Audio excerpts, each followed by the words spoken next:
اگر آپ یہ مجھ سے پوچھ رہی ہیں تو میں یہ بتاؤں گی کہ جیسے جو اوباما کی پالیسیز تھیں، زیادہ تر ڈپلومیسی، کنسسٹنٹ ڈائلاگ، وہی پالیسیز چلیں گی. ایران سے بھی نیگوسیشنز ہوں گے، بات ہوگی. اور آپ نے دیکھا کہ بائیڈن نے بار بار کہا ہے کہ یہ وارز کے بعد امریکہ تھک چکا ہے، تو انہوں نے سب سے پہلے وہ مسلم بین ختم کیا. اس کے بعد انہوں نے جو پاتھ وے ٹو سٹیزن شپ ہے، 11 ملین امریکنز یہاں پر امریکہ میں انڈاکیومنٹڈ لوگ ہیں، ان کو ایک طریقہ دیا کہ تم مت گھبراؤ، ہم تمہیں ایک راستہ دیں گے سٹیزن بننے کا. اس کے علاوہ بہت ساری انہوں نے چیزیں کی ہیں جو کہ ہمیں امیجیٹ، ایک سال تو ہمیں امریکنز کو امیجیٹ ہیلپ چاہیے. یعنی کہ وہ رینٹ نہیں دے سکتے ہیں، کھانا کم ہے ان کے گھروں میں، جابز نہیں ہیں. تو میرا خیال ہے کہ انہوں نے اتنی سلجھی ہوئی اپنی ٹیم لی ہے، نیشنل سیکیورٹی کی ٹیم. ان کے ایڈوائزرز جو ہیں ٹونی بلنکن ہیں، وہ اتنے ایکسپیرینسڈ ہیں کہ ان کو پتہ ہے کہ جو بھی ابھی وہ کریں گے اور جائیں گے ٹورڈز فارن پالیسی تو وہ وہی ہوگی جو پریزیڈنٹ اوباما کی تھی. That means diplomacy will be consistent, اور کسی کے ساتھ کوئی ہیسٹی ڈیسیژنز نہیں لیں گے، اور نہ بری باتیں کہیں گے، نہ ٹویٹر پہ گورنمنٹ چلے گی. بالکل ٹھیک ہے. انیلا آپ ہمارے ساتھ ہی. جی پلیز. جی اس پہ میں تھوڑا سا ایڈ کرتا چلوں. آج انوگریشن کے بعد، اوتھ لینے کے بعد، ہمارے پریزیڈنٹ بائیڈن نے 17 ایگزیکٹو آرڈرز جو ہیں وہ جاری کیے ہیں، اور ان میں سے کچھ امپورٹنٹ ایگزیکٹو آرڈرز جو ہیں ان میں سب سے important management on corona virus. For the first 100 days everybody is mandated to wear a mask. لیکن اس سے زیادہ ضروری جو آپ نے سوال کیا انٹرنیشنل لیول پہ ہم کیسے دیکھتے ہیں، تو اس میں جو پریزیڈنٹ بائیڈن نے یہ کہا کہ ہم دوبارہ سے جوائن کریں گے ورلڈ ہیلتھ آرگنائزیشن کو، اور ری جوائننگ پیرس کلائمیٹ ایکارڈ. تو یہ دو چیزیں بہت امپورٹنٹ تھیں. ان دونوں چیزوں کے ایگزیکٹو آرڈر آنے کی وجہ سے امریکہ کی جو ساکھ انٹرنیشنل کمیونٹی میں خراب ہوئی تھی اس کو بحال کرنے میں بہت مدد ملے گی. بالکل ٹھیک ہے. خرم لطیف صاحب یہ بتائیے گا کہ پاکستانیوں کو سب سے زیادہ انٹرسٹ اس بات میں ہے کہ پاک امریکہ تعلقات کیا ہوں گے، کیا کوئی بڑی تبدیلی آئے گی پاک امریکہ تعلقات میں؟ دیکھیے تھوڑی سی تبدیلی تو شاید ہم ضرور دیکھیں. آپ نے دیکھا ہوگا پچھلے 4 سال میں جو ٹرمپ اور مودی کا تھوڑا سا رومانس چل رہا تھا، اس میں تھوڑا سا فرق پڑے گا.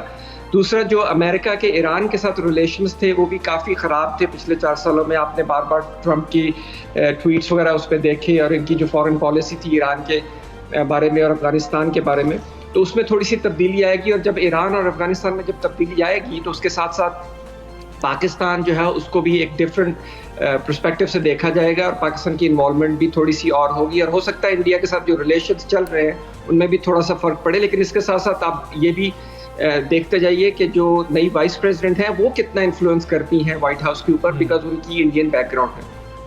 بالکل صحیح. انیلا یہی سوال میں آپ سے کرنا چاہوں گی کہ اب ایک ہندوستانی نژاد جو ہے نائب صدر اور first woman vice president of United States, یہ پاکستان کے لیے یہ بات جو ہے کتنی سگنیفیکنٹ ہے، جبکہ انہوں نے مقبوضہ کشمیر کے حوالے سے اپنے کنسرنز بھی شو کیے ہیں.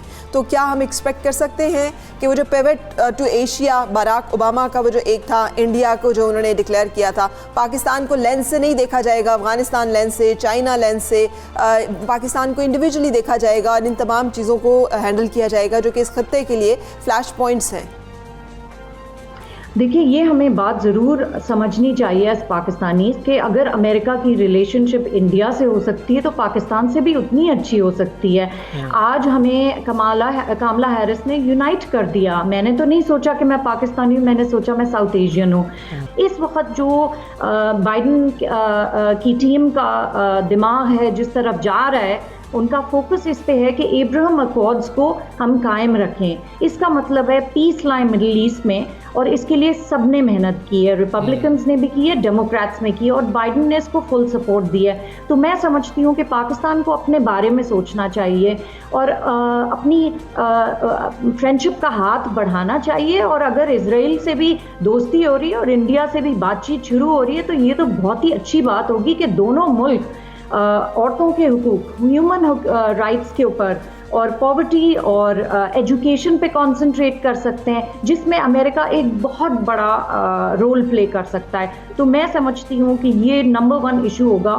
پاکستان کی ڈیفینیٹلی امپورٹنس بہت ہے امریکہ میں اور رہے گی کیونکہ جیو اسٹریٹجک امپورٹنس ہے. اس کے علاوہ Pakistan is a key player, Pakistan is a nuclear nation, اس کی آپ اسٹرینتھ ہے، ملٹری اسٹرینتھ ہے.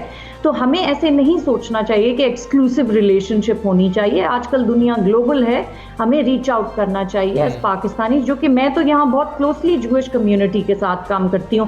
اب آپ دیکھیے سب سے سینیٹر چک شوما پہلے جوئش امریکن ہیں, وہ ہیڈ ہیں. اس کے علاوہ کاملا ہیرس کے ہسبینڈ ہیں, وہ جوئش امریکن ہیں. ہم تو یہاں بہت اچھی طرح سب کے ساتھ کام کرتے ہیں, اور جب ہمیں اٹیک ہوتا ہے یہی ہمارے جوئش بھائی بہن ہمارے سے آ کے بات کرتے ہیں. تو it's time for us to change our tone, it's time for us to talk to everybody and become friends. کیونکہ بائیڈن کے 4 سال will be all diplomatic. He is going to bring decency and he is going to bring consistency back to America and American foreign policy. بالکل ٹھیک ہے. انیلا صاحبہ بہت شکریہ آپ کا, صبح سویرے پاکستان سے آپ بات کر رہی تھی. خرم صاحب یہ آپ بتائیے گا کہ جو نامزد وزیر دفاع ہیں جنرل لائیڈ آسٹن, انہوں نے افغان امن عمل کے حوالے سے پاکستان کا جو کردار ہے اس کو بہت ناگزیر قرار دیا ہے. تو یہ ایک کیسی خوشائند بات ہے ہمارے لیے کہ یہ بات انہوں نے کی ہے اور وہ سمجھتے ہیں کہ افغان امن عمل میں پاکستان کا جو کردار ہے وہ سب سے اہم ہے. جی یہ بہت خوشائند بات ہے, اور اس کے ساتھ ساتھ آپ یہ بھی سمجھنے کی ضرورت ہے کہ پریزیڈنٹ جو بائیڈن جب سینیٹر جو بائیڈن تھے تو وہ پاکستان کو بہت اچھی طرح سمجھتے تھے, اور پاکستان کی جو امپورٹنس تھی اس جیو پولیٹیکل امپورٹنس جو اس ریجن میں, وہ اس کو اچھی طرح سے سمجھتے تھے, اور وہ سمجھتے تھے کہ پاکستان جو ہے اس کو ہم اگنور نہیں کر سکتے. اور جب رشیا افغانستان سے چلا گیا تو اس کے بعد جو پاکستان کو اکیلا چھوڑ دیا گیا, that was a big mistake on world's part. تو اس کو سمجھتے ہوئے مجھے لگتا ہے کہ پریزیڈنٹ جو بائیڈن جو ہے وہ پاکستان کے ساتھ ڈائلاگ جاری رکھیں گے, اور پاکستان کی اپنی اہمیت اپنی جگہ پہ رہے گی. اس کے ساتھ ساتھ میں چھوٹا سا ایک پوائنٹ یہ بھی بتانا چاہتا ہوں, ابھی ہماری گیسٹ نے جو تھوڑا سا ذکر کیا پاکستان جوئش ریلیشن شپس کے بارے میں, اس میں ایک چھوٹی سی فنڈامنٹل مسٹیک ہے. وہ یہ کہ پاکستان نہیں سمجھتا کہ ہم اسرائیل کے ساتھ ریلیشنز بحال کر سکتے ہیں جب تک پیلسٹائن اور اسرائیل کا کانفلکٹ آپس میں ریزالو نہیں ہوتا.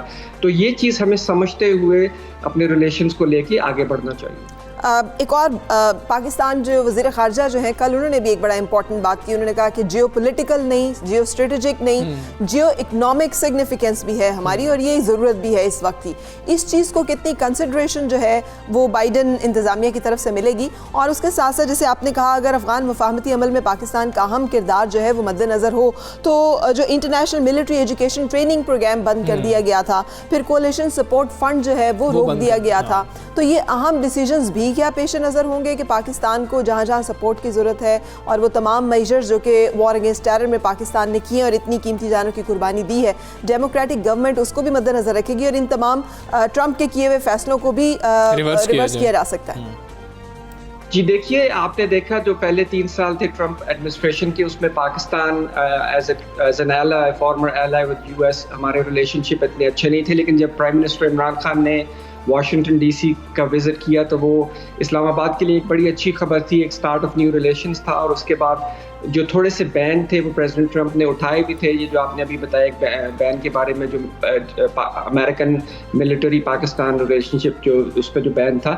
تو اسی طرح جب ڈیموکریٹس اب آپ دیکھیں گے کہ یہ جو چینجز ہیں آہستہ آہستہ آئیں گی انشاءاللہ, اور ہم پاکستان امریکن ریلیشن شپس جو ہیں ان کو امپروو ہوتا ہوا دیکھیں گے, جو ہماری جو اسٹریٹجی ہے وہ تھوڑی سی چینج ہوگی. بالکل ٹھیک ہے. خرم صاحب آپ ہمارے ساتھ ہی موجود رہیے. ہمیں سینئر تجزیہ کار امریکہ سے ہمارے ساتھ موجود ہیں آغا صالح صاحب, انہوں نے جوائن کیا ہے, ایک وسیع تجربہ رکھتے ہیں, اور پریڈکشنز جو ہیں آغا صالح صاحب جو کر رہے ہوتے ہیں وہ بڑی معنی رکھتی ہیں. امریکہ میں بھی پاکستان میں بھی ان کے سننے والے ان سے بڑی محبت کرتے ہیں. آغا صالح صاحب السلام علیکم, گڈ مارننگ. آغا صالح صاحب ایک کہا جائے الوداعی نوٹ جو ہے یا ویلکمنگ نوٹ جو ہے وہ گردش کر رہا ہے, اس کے بتا دیجئے گا کہ وہ کتنا مصدقہ ہے. جو You know I won, یہ ٹرمپ کی جانب سے جو بائیڈن کو جو پہلا پیغام لکھا گیا ہے, یہ کتنا مصدقہ ہے؟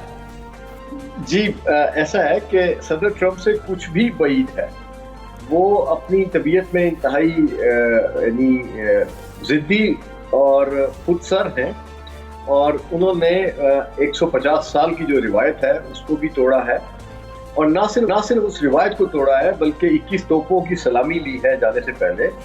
اور وائٹ ہاؤس سے جب نکلے ہیں تو اپنے سٹاف کے ساتھ ان کے آخری الفاظ یہ تھے کہ میں وائٹ ہاؤس سے بحیثیت صدر کے جا رہا ہوں, میں یہاں سے ایکس پریزیڈنٹ کے طور پہ نہیں جانا چاہتا تھا. اور وہ جو نوٹ اوول آفس کی ٹیبل پہ گیا ہے